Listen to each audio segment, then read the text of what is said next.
Friends, మీరు ఈ మధ్య సోషల్ మీడియాలో స్క్రోల్ చేస్తుంటే చూసే ఆ ఫోటోలు నిజమా లేక మాయ? విరాట్ కోహ్లీ చంద్రుడి పైన ఉన్న ఫోటో, సమంతని ప్రాచీన దేవతల వేషంలో చూపించిన జెమినై ఏఐ పిక్, మోడీ గారు స్పేస్ షూట్ లో కనిపించిన ఫోటో, ఇవన్నీ మీరు కూడా చూసే ఉంటారు కదా. బట్ ఇక్కడ ఒక క్వశ్చన్, ఇవి నిజమా లేక జెమినై ఏఐ తయారు చేసిన ఒక కలల ప్రపంచమా? ఇదే ఇప్పుడు ప్రపంచానికి కొత్త భయం. నిజం మాయ అవుతున్న యుగం మొదలైంది.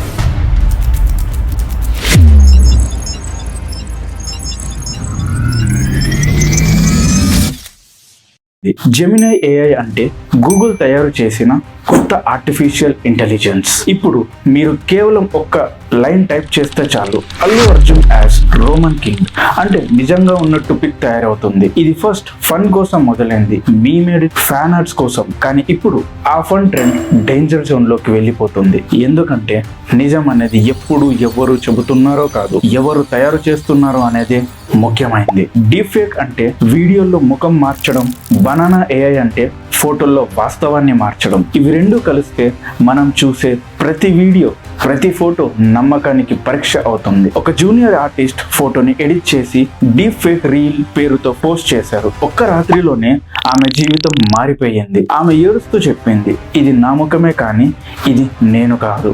ఇదే భవిష్యత్తులో మనందరి ఫియర్ అవుతుంది. ఒకప్పుడు ఫోటో అంటే సాక్ష్యం, ఇప్పుడు ఫోటో అంటే అనుమానం. భవిష్యత్తులో పిల్లలు బుక్స్ లో ఉన్న ఫోటోస్ చూసి కూడా అడుగుతారు, ఇది నిజమా లేక ఏఐ ఫోటోనా? ఏది రియాలిటీ, ఏది ఫేక్? ఇది మనం నమ్మాలనుకునేదే.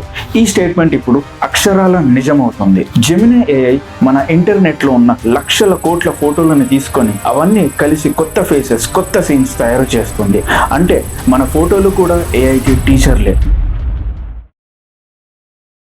మీరు ఇన్స్టాగ్రామ్లో, ఫేస్బుక్లో లేదా యూట్యూబ్లో పెట్టిన ప్రతి ఫోటో కూడా ఇప్పుడు ఏఐకి ఒక డేటా అవ్వచ్చు. డీప్ ఫేక్ వల్ల రష్మిక మందన, కత్రినా కైఫ్, టేలర్ స్విఫ్ట్ వీళ్ళ ఫోటోలు ఫేక్ గా వైరల్ అయ్యాయి. ప్రజలు నిజమని నమ్మారు, మీడియాలో కూడా రిపోర్ట్ చేశారు. ఇది జెమినై ఏఐ ఇప్పుడు దీన్నే సూపర్ లెవెల్ కి తీసుకెళ్తుంది. ఇది ఫోటోలో lighting, shadows, skin texture, I reflection కూడా కాపీ చేస్తుంది. అంటే మీరు కూడా ఫేక్ గా నిజం అవ్వగలరు. అదే ప్రాబ్లం. ఇప్పుడు ఒక మేజర్ క్వశ్చన్, ఈ టెక్నాలజీని ఎవరు కంట్రోల్ చేస్తారు? మన ఫోటోతో ఎవడైనా కంటెంట్ క్రియేట్ చేస్తే దాని బాధ్యత ఎవరిది? ఏఐ అంటే మన బ్రెయిన్ కి ఒక మిర్రర్. ఏఐని మంచికి యూజ్ చేస్తే మనకి అండ్ సొసైటీకి బెనిఫిట్ అవుతుంది.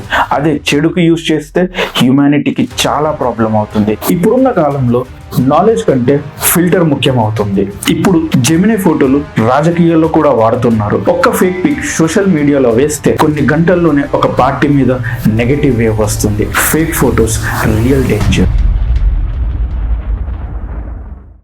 ఒక్కసారి ఆలోచించండి, ఒక ఏఐ ఫోటోతోనే ఒక దేశం యుద్ధానికి వెళ్ళిపోవడం కూడా సాధ్యమే. జెమినై ఏఐ వల్ల రేపటి ఫేక్ న్యూస్ ఇంకా నిజంగా కనిపిస్తుంది. కానీ ప్రతి టెక్నాలజీ మాయ కాదు. ఏఐని సరిగ్గా వాడితే అది మన ఫ్యూచర్ ని రక్షించగలదు. జెమినై ఏఐ సినిమాల్లో, స్కూల్ ఎడ్యుకేషన్ లో, సైన్స్ లో వండర్స్ క్రియేట్ చేయగలదు. కానీ అదే ఏఐని తప్పు చేయడానికి యూజ్ చేస్తే మనిషి మాయలో మునిగిపోతాడు. నిజం మనం గుర్తించకపోతే మాయ మన మీద రాజ్యం చేస్తుంది. ఈ వీడియో కేవలం జెమినై ఏఐ గురించి మాత్రమే కాదు, ఇది మనం ఏమి నమ్ముతున్నాం అన్న దాని మీదే ప్రశ్న. ఇక నుండి మీరు చూసే ప్రతి వీడియో, ప్రతి ఫోటో ముందు ఒక్క సెకండ్ ఆలోచించండి, ఇది నిజమా మాయా? ఈ ఒక్క డౌట్ ఫ్యూచర్ లో మీకు రక్షణ అవుతుంది.